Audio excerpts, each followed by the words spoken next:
Merci pour la communion. L'épître de Paul aux Éphésiens, au chapitre 6e et au verset 10e, qui va être l'introduction d'une série d'études qui seront données dans la semaine, depuis lundi jusqu'à samedi, concernant le combat de la foi. Le combat de la foi, c'est le thème que Dieu a mis sur mon cœur dans la prière ces jours-ci pour vous. Je nous dépeint la vie chrétienne comme un combat. Et le chrétien nous est dépeint par lui comme un soldat. Le terrain sur lequel ce soldat va évoluer, dans lequel il va marcher, est un véritable champ de bataille. Nous n'avons qu'à considérer le monde dans lequel nous vivons et l'état d'esprit qui règne dans ce monde pour nous en rendre compte, car de plus en plus nous assistons au désordre, à la violence, au génocide, aux guerres et surtout à un abaissement épouvantable de la moralité, une véritable sodomisation de la terre. Mais malgré tout cela, il y a des gens qui se lèvent, qui font confiance à Jésus et qui deviennent au milieu de ce champ de bataille de bons soldats. Combat, le bon combat, disait Paul à Timothée, et nous sommes appelés à combattre le bon combat. Et pour cela, Dieu ne nous a pas livrés à nous-mêmes, mais il nous a donné des armes afin que nous puissions combattre. Les armes de la victoire. Nous sommes appelés à avoir la victoire sur Satan, sur ses substituts et sur ses œuvres sur la terre. Parce que nous avons un maître, Jésus-Christ, qui est vainqueur de Satan. Il a dépouillé toute la puissance des autorités, des dominations et a triomphé d'eux par la croix. Jésus-Christ est vainqueur. Alléluia. Du reste, nous le chantons et nous devons le vivre. Béni soit Dieu. Nous allons donc examiner cela sous trois aspects. Le terrain d'abord, les ennemis ensuite et les armes du chrétien, du soldat. Dans Éphésiens toujours, au chapitre 2 et au verset 6e, il nous est montré ce que devient le pécheur qui se repent, qui se convertit, qui devient de nouvelles créatures. Il est dit ceci, Éphésiens chapitre 2, verset 6, « Il nous a ressuscités ensemble et nous a fait asseoir ensemble dans les lieux célestes en Jésus-Christ, afin de montrer dans les siècles à venir l'infinie richesse de sa grâce par sa bonté envers nous en Jésus-Christ. » Ressuscités ensemble avec Christ et assis ensemble dans les lieux célestes. La conversion d'une âme, ce n'est pas un changement de religion, ni de tradition, ni de cérémonie, ni d'étiquette. La conversion d'une âme, c'est sa repentance sincère, c'est sa foi profonde en l'œuvre de Jésus sur la croix et en sa résurrection, qui produit en lui la nouvelle naissance. Et la nouvelle naissance nous sort de ce terrain morbide, terre à terre, que nous connaissions autrefois et qui faisait de nous des vaincus d'avance, mais il nous change de terrain, il nous amène à une résurrection avec Christ dans les lieux célestes. Et nous savons que là, toujours dans les lieux célestes, au chapitre 1er des Éphésiens et au verset 15e, il nous est dit ceci. Éphésiens chapitre 1er, verset 15e. « C'est pourquoi moi aussi, ayant entendu parler de votre foi au Seigneur Jésus et de votre charité ou de votre amour pour tous les saints, c'est-à-dire pour tous les chrétiens, les croyants, je ne cesse de rendre grâce pour vous, faisant mention de vous dans mes prières, afin que le Dieu de notre Seigneur Jésus-Christ, le Père de gloire, vous donne un esprit de sagesse et de révélation dans sa connaissance et qu'il illumine les yeux de votre cœur, pour que vous sachiez quelle est l'espérance qui s'attache à son appel, quelle est la richesse de la gloire de son héritage qu'il réserve aux saints, et quelle est envers nous qui croyons l'infinie grandeur de sa puissance, se manifestant avec efficacité par la vertu de sa force. Écoutez la suite. Il a déployé en Christ, en le ressuscitant des morts, et en le faisant asseoir à sa droite dans les lieux célestes, au-dessus de toute domination, de toute autorité puissance, de toute dignité et de tout nom qui se peut nommer, non seulement dans le siècle présent, c'est-à-dire parmi les hommes, mais encore dans le siècle à venir, dans la gloire. Il a tout mis sous ses pieds et il a donné pour chef suprême à l'Église, qui est son corps, la plénitude de celui qui remplit tout en lui. Alléluia. Christ est le chef de l'Église. Alléluia, c'est lui le chef. C'est lui qui a vaincu les autorités, les dominations, les principautés, les dignités. Il en est vainqueur. Et il veut nous rendre vainqueurs. Et celui qui est en communion de cœur avec lui devient un vainqueur. Du reste, c'est un petit cœur que vous devez chanter, qui est assez nouveau. Seigneur, tu as fait de moi un vainqueur. Alléluia, c'est vrai? Il n'y a pas beaucoup de réponses ce matin, mais ça va venir. Ne perdons pas courage. Alléluia. Donc, le terrain sur lequel nous évoluons, c'est un terrain tout à fait différent de celui que nous avons connu avant notre conversion.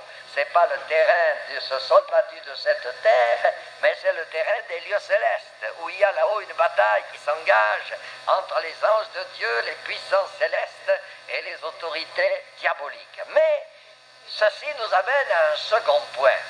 C'est que s'il y a un terrain sur lequel nous devons évoluer, le terrain de la foi, de la prière, de la louange, de l'adoration, de la recherche de la communion avec Dieu, il y a des ennemis.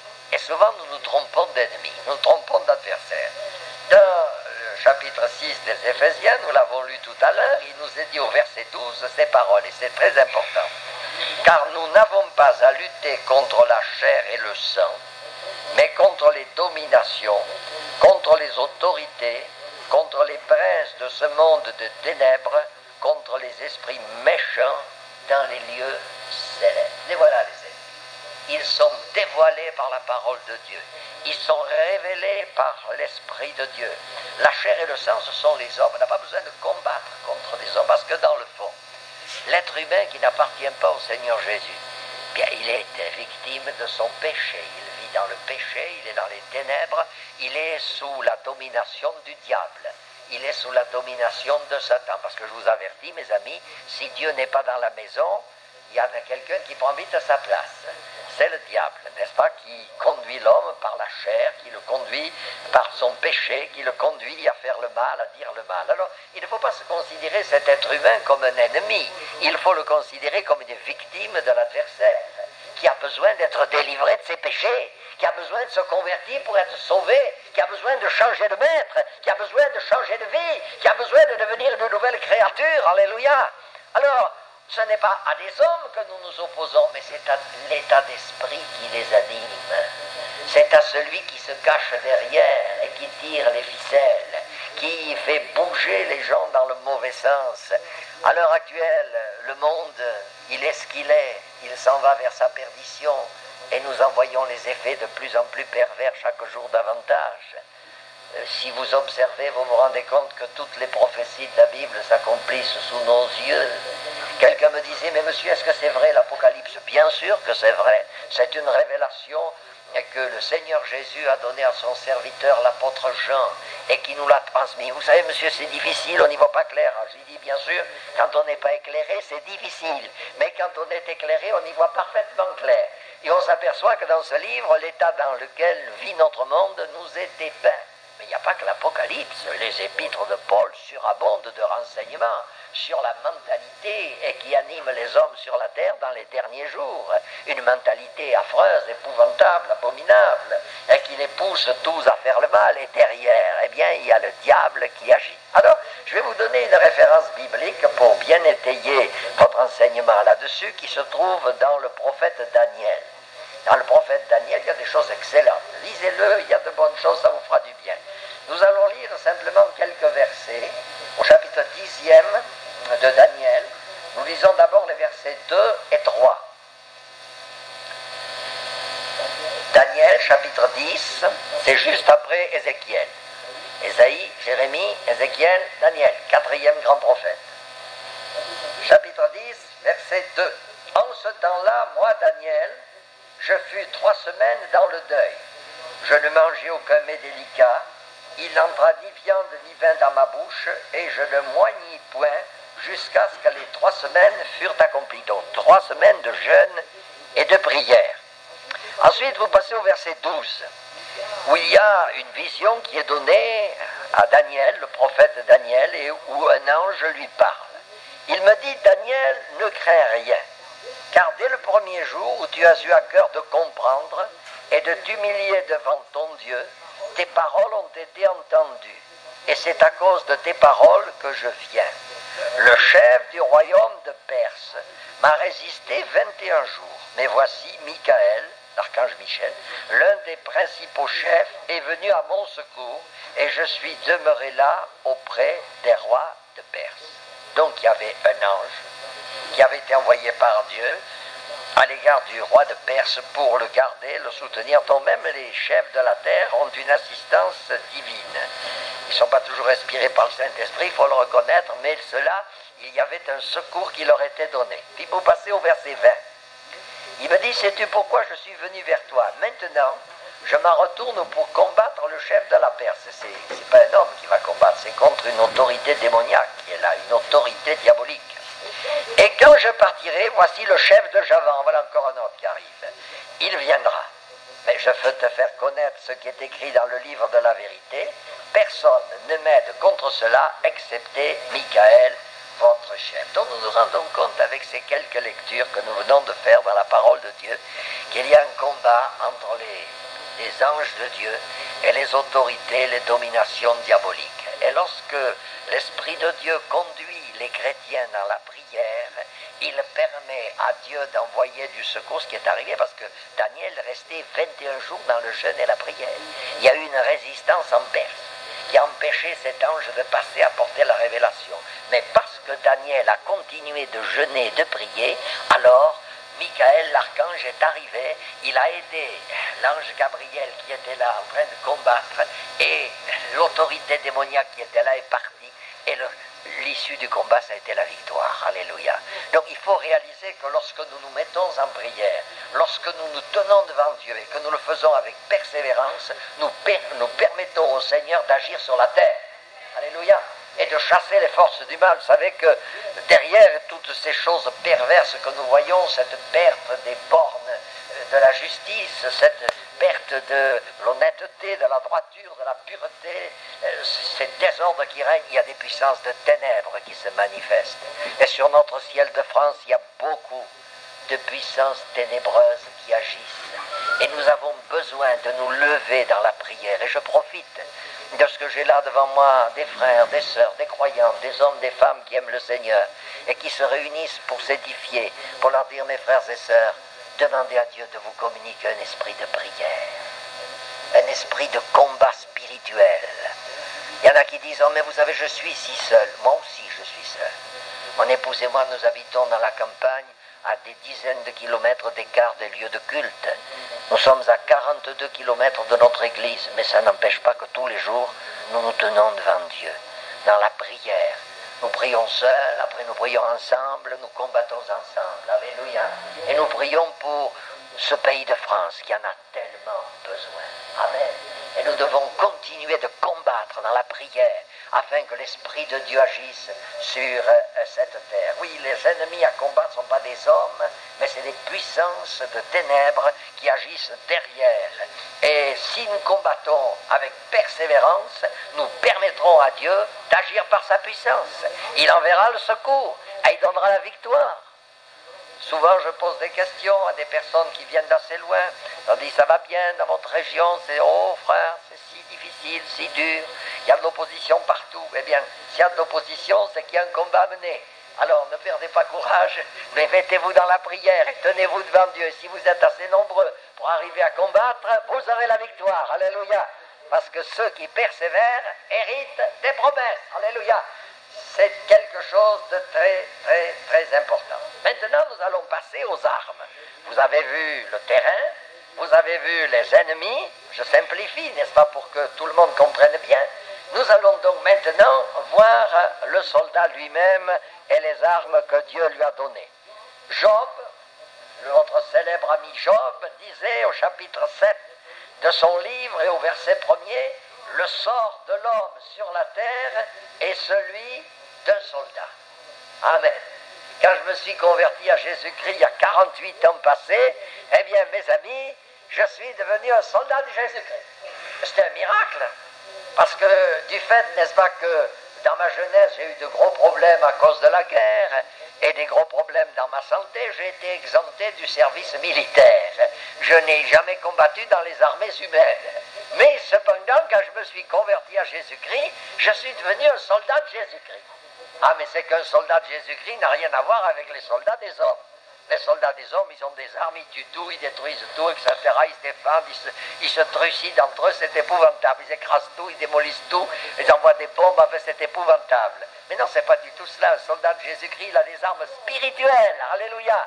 Des armes spirituelles qui lui sont données et qui lui permettront d'aller de l'avant, de gagner des âmes pour Jésus-Christ, de remporter des victoires sur les œuvres du diable, de voir des malades guéris, de voir des démons chassés, de voir des cœurs remplis du Saint-Esprit, de voir l'œuvre de Dieu se faire. Alléluia.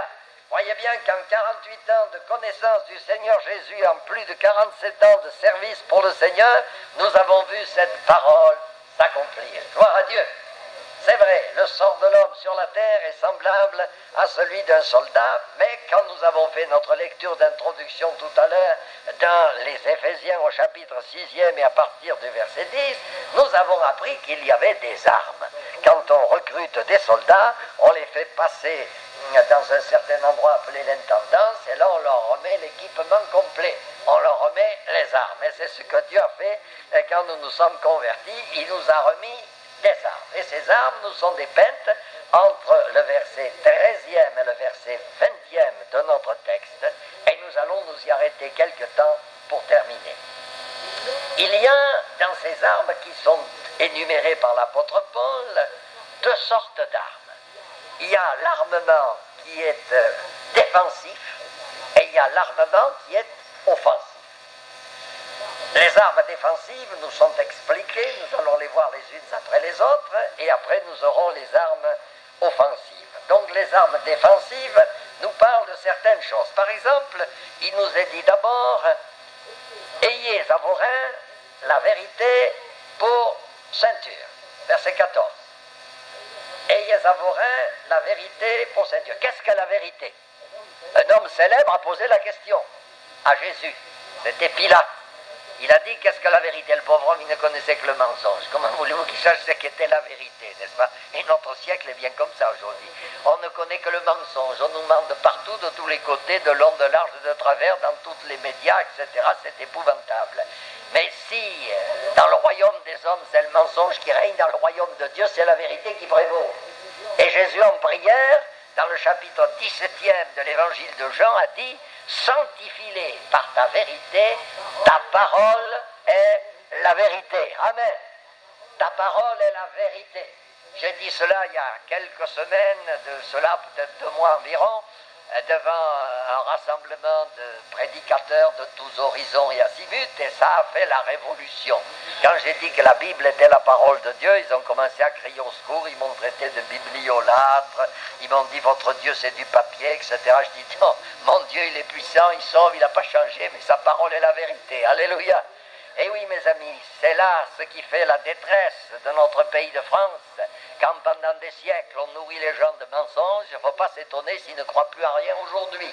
Mais heureusement qu'il y en a qui se lèvent pour dire le contraire, et qui croient que la parole de Dieu est la vérité, et qui croient que la Bible est inspirée par le Saint-Esprit depuis le premier livre de la Genèse jusqu'au dernier de l'Apocalypse, parce que l'apôtre Paul disait à Timothée, toute l'écriture est inspirée de Dieu. Alléluia. Elle est utile pour enseigner, etc. Et même ceux qui se permettent d'en ajouter ou d'en enlever, il a dit que leur nom sera retranché du livre de vie, faisant attention à ce que nous faisons avec la vérité. Mais dans la vérité, il faut quand même considérer qu'au milieu de nous, nous n'avons, je vous l'ai dit, que mensonge. Et de temps en temps, nous devons faire attention à ne pas nous laisser entraîner par le mensonge. La vérité doit ceindre nos reins. Vous savez, c'est une ceinture qu'avaient les soldats qui donnait de la force à leurs reins. Et les ceintures étaient très serrées pour leur donner de la force. Vous avez une image très simple. Aujourd'hui, vous avez des gros engins mécaniques, pelles mécaniques, bulldozers, tracteurs et autres.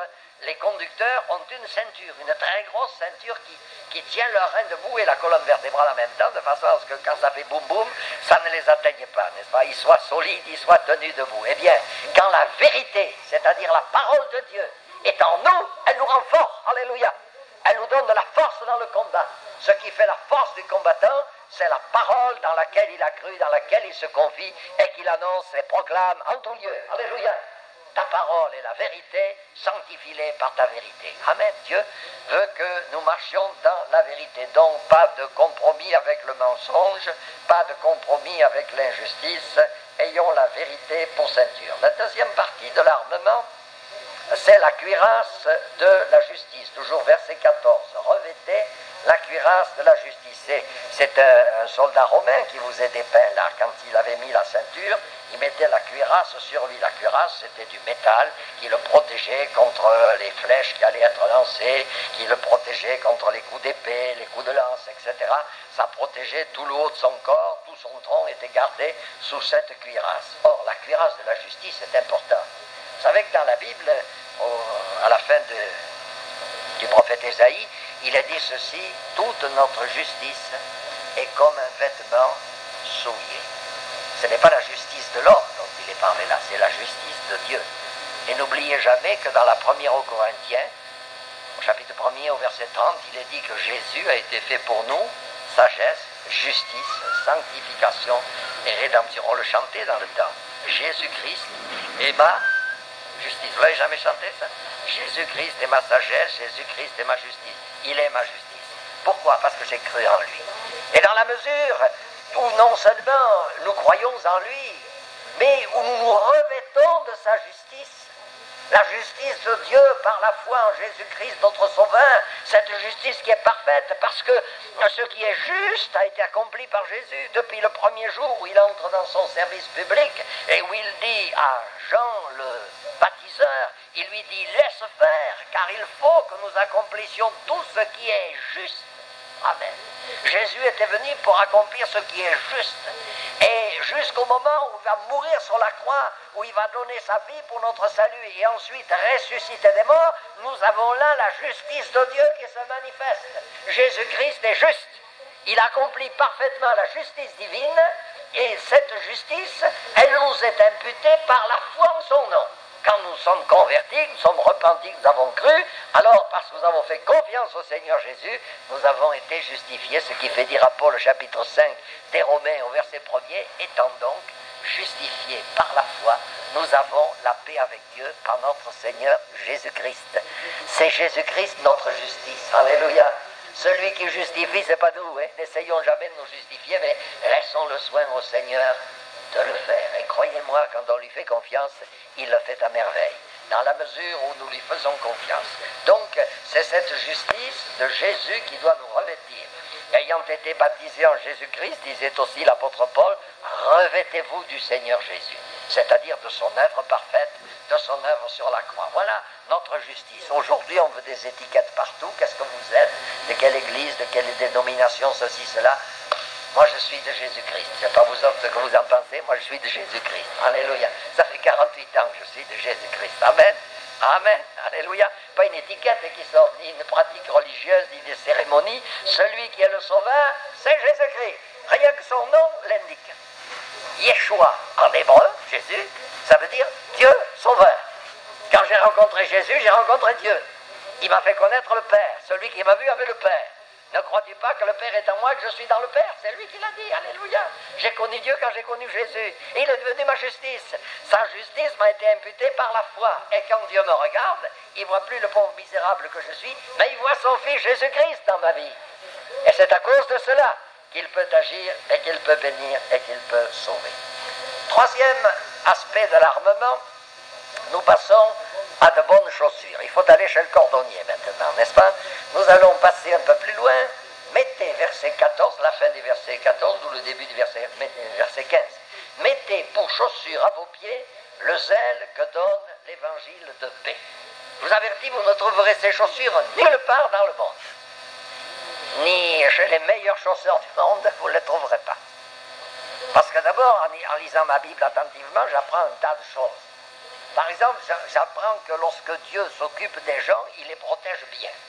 Quand vous pensez que le peuple d'Israël est sorti de l'Égypte où il était esclave, il s'est engagé au travers du désert du Sinaï, et vous savez, il n'y avait pas en ce temps-là des autoroutes, il n'y avait pas en ce temps-là des routes nationales goudronnées. c'était des pierres, c'était des cailloux, c'était pas facile, il y avait des rochers dans le désert. Eh bien, ces gens-là, il est dit d'eux, quand ils sont arrivés aux portes du pays de la promesse, tes chaussures ne se sont pas usées à tes pieds, ni les vêtements que tu as portés. Mais dites donc, vous connaissez-vous une fabrique pareille? Mais quand même, ça a duré 40 ans. Entre la sortie de l'Égypte et l'entrée dans le pays de la promesse, il faut compter 40 années. Vous avez, vous autres, des chaussures depuis 40 ans? Moi, je ne les ai pas. Les seules chaussures que j'ai, c'est celles que Dieu m'a données. Eh bien, béni soit Dieu. Amen. Parce que les chaussures sont importantes pour l'être humain. S'il a de mauvaises chaussures, il va souffrir. Surtout les pieds sensibles, n'est-ce pas? Il va souffrir, s'il n'y a pas des semelles en conséquence, etc., il va souffrir. Puis, il y a bien d'autres problèmes, etc. Il faut être protégé contre les aléas de la vie. Mais les chaussures de quoi? Les chaussures du zèle. Vous savez, quand vous êtes bien chaussé, quand vous avez des bonnes chaussures bien confortables qui vous isolent du sol et qui vous séparent de tous les cailloux, de toutes les pierres, ça va mieux, vous ne les sentez plus. C'est comme quand on est dans les voitures, qu'il y a de bonnes suspensions, on ne sent plus les chocs de la route. C'est la même chose, n'est-ce pas? Alors vous avez de la liberté, de l'aisance. Vous êtes comme celui qui est au volant, ça tient bien, la voiture tient bien, on peut y aller, n'est-ce pas? Oui. Eh bien, c'est la même chose. Si nous avons de bonnes chaussures, on marche bien. Vous ne pouvez pas marcher bien en dehors de ces chaussures-là. Ce sont les chaussures du zèle. Ça donne du zèle, j'allais presque dire, ça donne des ailes. C'est formidable quand on a ces chaussures. Le zèle que donne l'évangile de paix. C'est pourquoi il est important de lire et de méditer la parole de Dieu. Oh, monsieur le pasteur, me dit souvent des gens, monsieur, par quoi faut-il commencer la lecture de la Bible? Quand ce sont des tout nouveaux qui ne connaissent rien, je leur dis, commencez-donc par les évangiles. Lisez les évangiles. Vous allez apprendre à connaître Jésus, apprendre à connaître son enseignement, ses œuvres, sa mort sur la croix, sa résurrection. Ensuite, vous continuerez et vous verrez que Jésus est merveilleux. Alléluia. Et il pourra devenir votre sauveur. Et oui, ça donne du zèle, l'évangile de paix. Gloire à Dieu. Moi, je bénis Dieu de ce que ça fait 48 ans que j'ai mis ces chaussures à mes pieds. Ça fait 48, elles sont solides. Alléluia, que Dieu soit béni. Ce sont des bonnes chaussures. Je ne les ai pas acquises chez Héros ou ailleurs, mais je les ai acquises par Jésus-Christ mon Sauveur, par le moyen de l'Évangile. Ça me donne de la liberté d'action, ça me donne de la force, ça me donne du zèle. Amen. Je causais avec des étudiants du collège biblique, là, que nous avons à Léognan, c'est l'an dernier. Alors, ils me disaient, mais comment ça se fait? On remarquait, ça arrive souvent, parce que j'en rencontre un peu partout en France, quand ils commencent à servir le Seigneur. Mais d'où ça vous vient, n'est-ce pas, cette liberté que vous avez, cette onction, malgré votre âge, etc. Ah ben, j'ai les bonnes chaussures aux pieds, n'est-ce pas? J'ai les chaussures du zèle, alléluia. Il y a le revêtement de la puissance divine qui est là. Depuis 48 ans que Jésus m'a sauvé, m'a baptisé dans le Saint-Esprit, il y a l'onction. Amen. Il y a l'onction. Vous avez besoin de cette onction. Et vous ne pourrez avoir cette onction que si vous avez mis à vos pieds les chaussures du zèle. Si vous avez reçu la vérité, si vous marchez dans la vérité, si vous vous attachez à la vérité, si la vérité est en vous, elle vous fortifiera. Alléluia.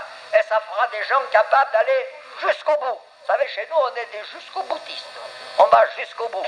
On est parti un jour avec Jésus, et 48 ans plus tard, on est encore debout avec Jésus. Je disais un jeune homme qui était converti récemment dans une assemblée, et je lui ai dit, allez, fortifie-toi, prends le courage, parce qu'il tremblait un peu comme une feuille, le pauvre, voyez, c'est le pauvre jeune, il tremblait. Allez, je lui ai dit, tu vas prendre le courage, mon gars, tu vas voir.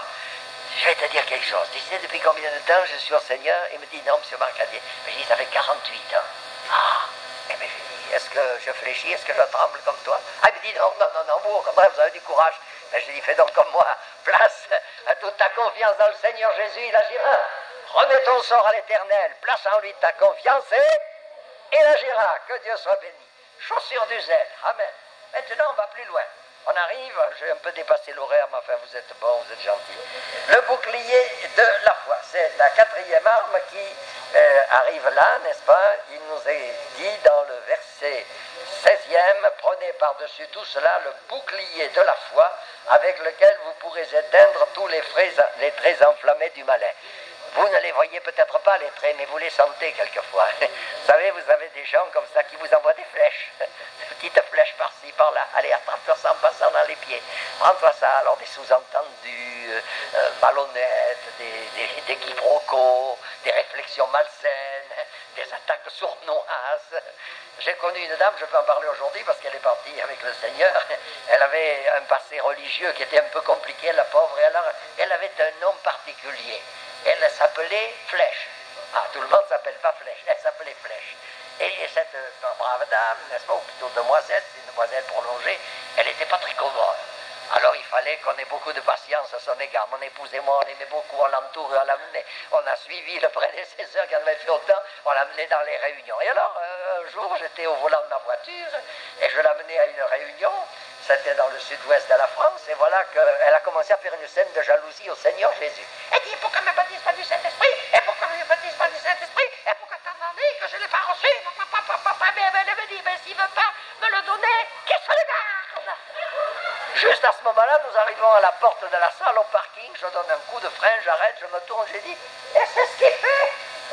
Et qu'elle me dit, oui, si vous continuez comme ça, vous ne le recevrez jamais. J'ai dit, vous faites une scène de jalousie au Seigneur, ma pauvre, mais non, il ne faut pas faire comme ça, au contraire, il faut dire, Seigneur, je suis prêt à le recevoir, et vous le recevrez, amen. C'était une flèche. Mais j'ai éteint ça avec le bouclier de la foi, amen. Le bouclier de la foi, amen. On ne s'est pas fâché, on s'aimait bien, c'était formidable, alléluia. Elle me dit, tiens, j'y avais pas pensé. J'ai dit, réfléchissez-y, alléluia. Mes amis, il faut faire attention. Il y a des flèches sournoises qui vont à gauche, à droite, mais nous ne pouvons éteindre ces flèches qu'avec le bouclier de la foi. Les traits enflammés du malin qui sortent de la bouche des hommes, qui sont des propos qui font du mal, il faut prendre le bouclier de la foi pour les arrêter. Alléluia. Pour arrêter les traits enflammés du malin. C'est notre foi en Jésus-Christ qui nous donne la victoire. Alléluia. Continuons. Nous arrivons maintenant à cette démonstration du bouclier de la foi. Parce que vous avez marqué la foi. C'est le bouclier de la foi. La foi vient de deux sources. La première dans l'Épître aux Romains, chapitre 10, verset 17, où il nous est dit ces paroles, chapitre 10, verset 17, « Ainsi la foi vient de ce qu'on entend, et ce qu'on entend vient de la parole de Christ. » Alléluia. La parole de Dieu, la parole de Jésus, c'est elle qui produit la foi dans les cœurs. Alléluia. Moi, en lisant l'Évangile et en priant, la foi est venue dans mon cœur. Mais il y a une deuxième source, c'est l'auteur des Écritures, et qui communique aussi une foi particulière dans certains moments. Et ça, c'est dans la première aux Corinthiens, au chapitre 11e, et 12e plutôt, excusez-moi, chapitre 12e des Corinthiens, et au verset 9e. À un autre, il est question des dons spirituels, des dons du Saint-Esprit. À un autre, la foi par le même Esprit. Oh, combien de fois, mon épouse et moi-même, n'avons-nous pas expérimenté ces moments tout particuliers où nous ne savions pas ni pourquoi, ni comment, une conviction profonde était venue s'établir dans nos cœurs. Et à cause de cette conviction profonde, voici que l'ennemi avait été vaincu et qu'il était chassé.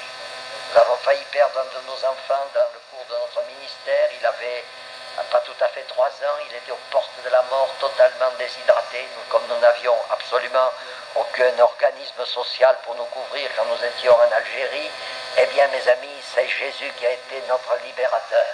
Pendant 15 jours de combat, c'était le combat de la prière, les nuits de prière, les journées de jeûne et de prière, et le travail qui était à faire, et un petit qui se desséchait de plus en plus, qui se déshydratait et qui mourait sous nos yeux. Mais cependant, à un moment donné, le Saint-Esprit nous a secourus. Et la dernière nuit, le 15e jour du combat, alors que j'étais très épuisé, j'étais allé m'allonger un peu, pendant que ma femme gardait le petit, elle est venue me chercher, elle me dit, mais tu dors, regarde dans quel état il va mourir.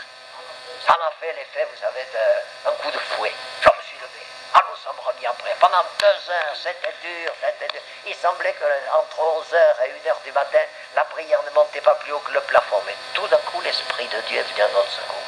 J'étais en train de prier brusquement. Dans mon esprit, je n'ai jamais eu de vision. Je n'ai jamais vu des choses, mais dans mon esprit, j'ai fait des expériences glorieuses. Et alors voici que j'ai vu les scènes où Jésus passait sur les routes de la Palestine, où les aveugles voyaient, les sourds entendaient, les muets parlaient, les possédés étaient délivrés, les morts ressuscités, parce que partout où Jésus passe, il y a des choses comme ça. Et je me suis mis à louer le Seigneur dans la nuit avec mon épouse. Nous avons loué Dieu, et pendant 2 heures, nous étions au ciel. Seulement quand nous sommes revenus sur la terre, Le petit n'avait pas quitté la terre. Pour la première fois depuis 15 jours, il dormait profondément. Et pour la première fois depuis 15 jours, il n'était pas encore souillé parce qu'il perdait le sang 100 à 120 fois par jour par les voies naturelles. Et c'était fini. Le docteur, qui est venu quelques heures après, m'a dit « Qu'est-ce que vous avez fait, M. Marcaïba ?» Je dis « Ce que font des chrétiens, ce que font des croyants, nous avons prié. » Eh bien, il dit « C'est un miracle, il n'y a plus rien. » Merci Seigneur. Alléluia. Et quand on prie, tu entends. Ça, c'est la foi.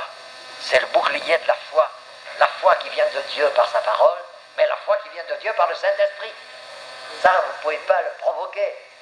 Vous vous tenez dans la présence de Dieu, vous appuyez sur ses promesses, et l'Esprit de Dieu viendra vous secourir. Alléluia.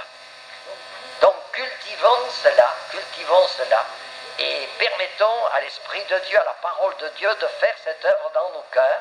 Alors, nous aurons les dernières armes. Les dernières armes, c'est le casque du salut. Verset 17e. Prenez aussi le casque du salut. Le casque du salut, vous savez que la partie la plus vulnérable de l'individu, c'est sa tête. Fragile, la tête. C'est pourquoi Dieu l'a pourvu d'un bouclier. À certains endroits, il est double, etc. Le crâne est un bouclier protecteur. Mais il y a quand même plus que le crâne. Il y a le casque du soldat. Et ce casque du soldat, c'est l'assurance de notre salut. Alléluia. Amen. Il y a des gens qui disent que c'est une prétention orgueilleuse que d'avoir l'assurance du pardon de ses péchés. Mais moi, je crois ce que Dieu dit. Il est dit, si nous confessons nos péchés, il est fidèle et juste pour les pardonner et nous purifier de toute iniquité. Si nous marchons dans la lumière, comme il est lui-même dans la lumière, nous sommes en communion mutuelle avec lui et le sang de Jésus, son Fils, nous purifie de tout péché. Alléluia. Donc, il y a le casque du salut, l'assurance du salut. Crois au Seigneur Jésus et tu seras sauvé. Amen. Et tant d'autres textes et écritures qui sont là pour nous affirmer que celui qui croit au Seigneur Jésus est sauvé. Alléluia, l'assurance du salut, elle vient de Jésus. Et cette assurance du salut nous rend forts. On peut essayer de nous assommer, de nous donner des bons coups sur la tête, je vous avertis, c'est un casque formidable. Il est plus formidable que tous les casques de toutes les armées terrestres. Il détourne les coups qui nous sont destinés. Il nous en protège et il nous garde dans la paix. Alléluia, gloire à Dieu. Enfin, l'épée de l'esprit, toujours dans le même passage, le casque du salut et l'épée de l'esprit qui est la parole de Dieu, c'est la 6e arme. Je dirais que c'est la plus redoutable et le diable en a peur. Parce que si les autres armes que nous avons vues sont protectrices, sont défensives, celle-là, elle est offensive. Dans ce dépouillement, il y a 7 armes. Et les deux plus efficaces, c'est l'épée de l'esprit et l'esprit de prière. Gloire à Dieu. L'épée de l'esprit, qui est la parole de Dieu. Vous savez que le diable a accusé Jésus. Il a attaqué Jésus avant qu'il commence son ministère. Et pendant 40 jours et 40 nuits, Jésus s'est tenu dans la prière, dans le jeûne. Et le diable est venu l'attaquer. Si tu es fils de Dieu, déclare que ces pierres deviennent des pains, etc. 3 fois, le diable a attaqué. Comment Jésus a-t-il vaincu le diable? Il est écrit, l'homme ne vivra pas de pain seulement, mais de toute parole qui sort de la bouche de Dieu. Jésus a opposé par la foi la vérité, l'épée de l'esprit. Et savez-vous pourquoi elle a été efficace, cette arme? C'est pas parce que c'était seulement une déclaration des lèvres, mais c'était une vie du cœur. Jésus ne vivait que de la parole de son Père. Il ne faisait que ce qu'il voyait faire à son Père. Il se tenait dans la présence de son Père et il recevait le conseil de son Père. Et dans la journée, il appliquait les œuvres de son Père. Ah oui, l'homme ne vit pas de pain seulement, mais de toute parole qui sort de la bouche de Dieu. C'est pourquoi il est important de nourrir nos âmes de la parole de Dieu. Et alors elle sera intégrante à notre vie, elle sera intérieure, elle vivra en nous et nous nous en servirons, conduits par le Saint-Esprit, et ça nous donnera la victoire. Alléluia. Parce que la dernière arme, et je termine par là, c'est la prière.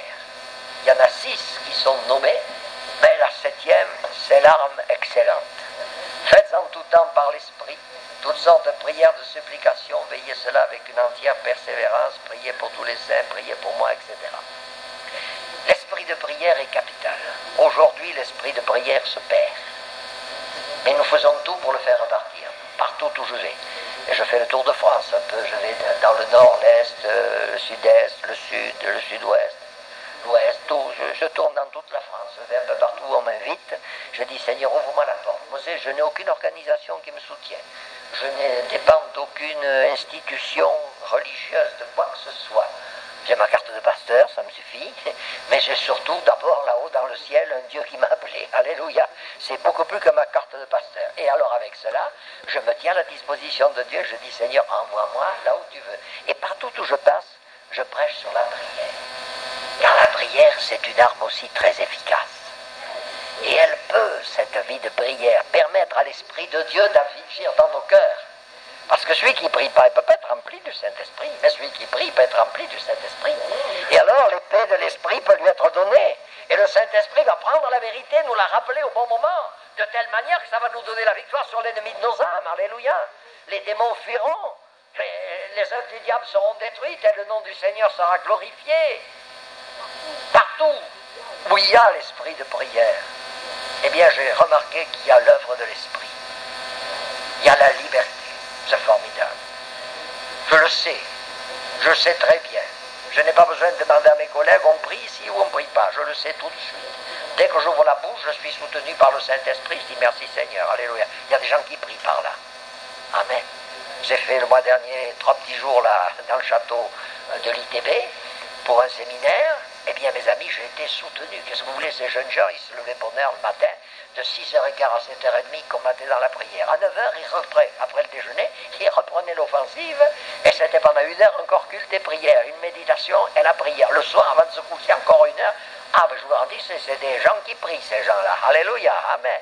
Ils savent ce que c'est que la prière. Je ne suis pas étonné de ce qu'au milieu des gens qui sont appelés par Dieu, des gens qui sont qualifiés par Dieu et qui s'en vont prêcher. Amen. C'est curieux, hein. Vous avez les cheveux blancs, hein. Bon, ben j'ai 73 ans, comme ça vous savez quel âge j'ai. Hein. Mais je vais vous dire une chose, j'ai beaucoup d'amis parmi ces jeunes gens, parmi ces jeunes filles qui se lèvent pour servir le Seigneur. Et alors, de temps en temps, j'ai un coup de téléphone, vous pouvez venir m'aider, frère, s'il vous plaît. Et où es-tu, toi? Là, ben, je suis à tel endroit, et voilà parti. Et on va les aider, alléluia, ça fait plaisir. Oui ou non? Quand on me dit, moi, vous savez, les générations, ça suit et ça ne ressemble pas. Ça c'est vrai, bien sûr, mais enfin quand même, moi c'est curieux, je m'entends bien avec eux. Alléluia. Pourquoi? Parce qu'il y a l'Esprit de Dieu. Là où il y a l'Esprit de prière, il y a la communion. Amen. Et là où il y a l'Esprit de prière, il y a la victoire. Alléluia.